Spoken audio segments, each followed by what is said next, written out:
Oh, my hair's a mess. Okay, hold up.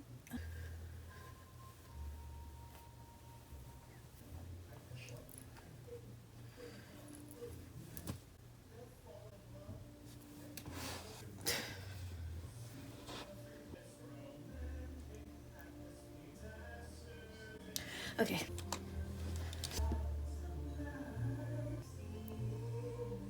Okay, so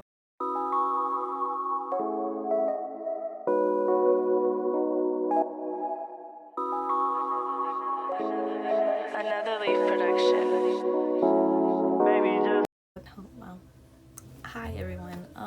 This is the beginning of a new segment that I have called Hair Care Sundays. So I am a nerd when it comes to like hair stuff and everything, and I'm gonna dedicate every Sunday, or I'm gonna try to dedicate every Sunday to make a video about how to take care of your hair. Or today's like subject is going to be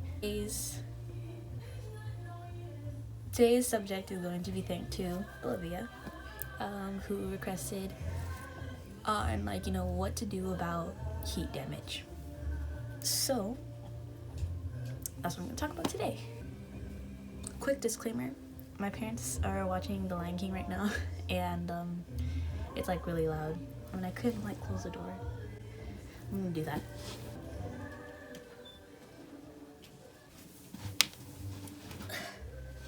Excuse my messy door.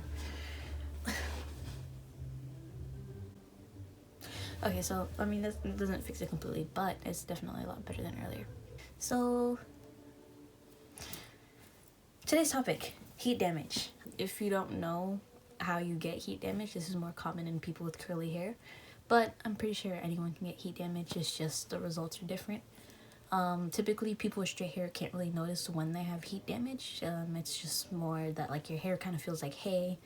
It's dry, it's brittle, it keeps breaking. Lots of split ends. Your hair basically is fried. Now for curly hair, heat damage is indicated because your hair is so damaged to the point where it can't like form curls again, and so it's just like a straight limp thing.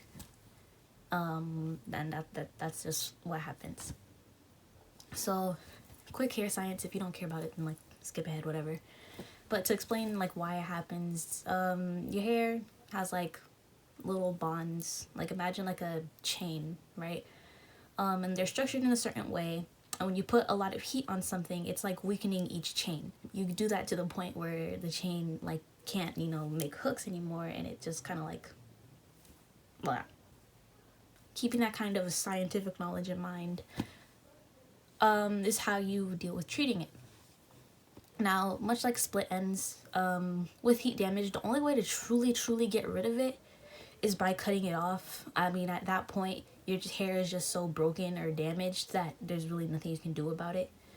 I mean, you can like try like with like treatments to help like make it blend in with the rest of the hair, but it can't truly go away unless you cut it off. Which is a commitment not everyone can do, or is not everyone is like ready for. So I can understand why people don't want to do it. But like the true way to get rid of heat damage is by cutting it off. A lot of people either do like a big chop, or just like have their hair be transitioning and they cut it off little by little. That's also like a very useful thing to do. I used to have heat damage because I would use this keratin straightening product too much, and I didn't realize that every time I was using it, it was actually getting rid of my curl patterns, and I'm still kind of dealing with some pieces that still have like remnants of it, but for the most part, most of it is gone. It took about 4 years to grow out, but that was also because I wasn't necessarily always taking care of my hair throughout all of that. I also got a handful of haircuts, like 5, I think.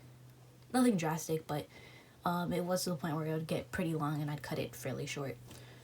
So, yeah, that's one way to deal with it. But what most people do is go on a heat-free journey. They refuse to put at least high heat on their hair. And that's basically what anyone you ask would recommend, that you use the least amount of heat as possible. Use more protective styles, and I can explain those more in detail later on using like heatless curling methods, if you want to like still have a defined curl pattern but you know aren't ready for or don't know really like how to get your hair to look curly without actually using heat or wear your hair natural.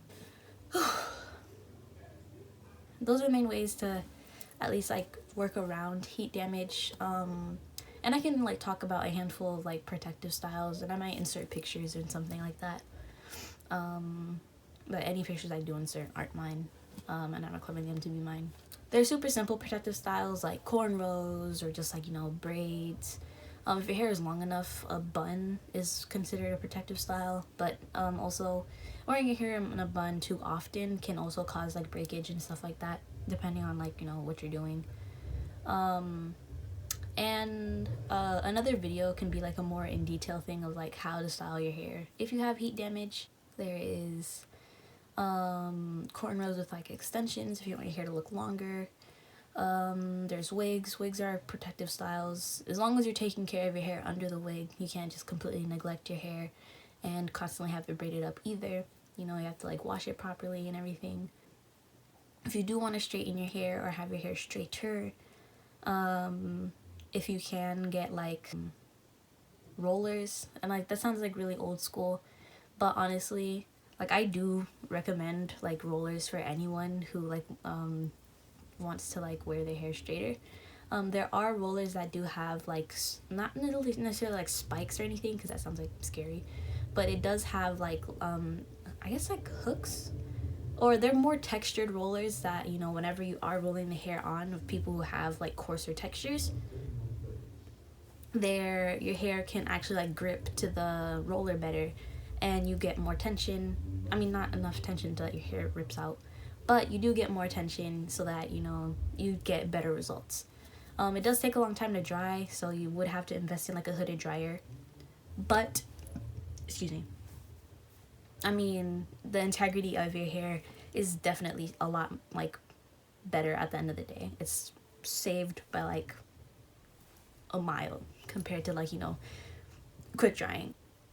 Air drying, investing in a diffuser, using low heat, all of those are ways to like avoid heat damage. I've already said those. But when it comes to like protective styles, there's flat twists, there's cornrows. What else is there? Box braids.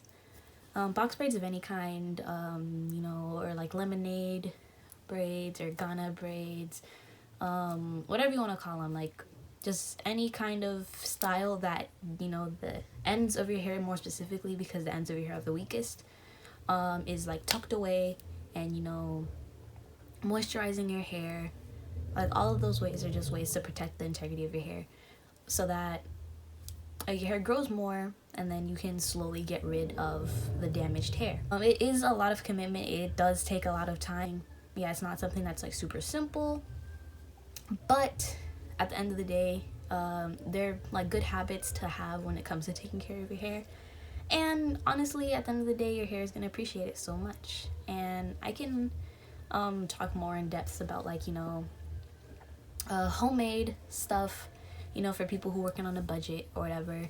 And most of these things are stuff that you have lying around your house, most likely. And if you don't, they're very inexpensive. Like, this stuff that you can literally find at Dollar Tree, not even joking. So I can talk about that in another video if you guys want. You know, you can like, comment, and subscribe for more. If that's what you're into or whatever.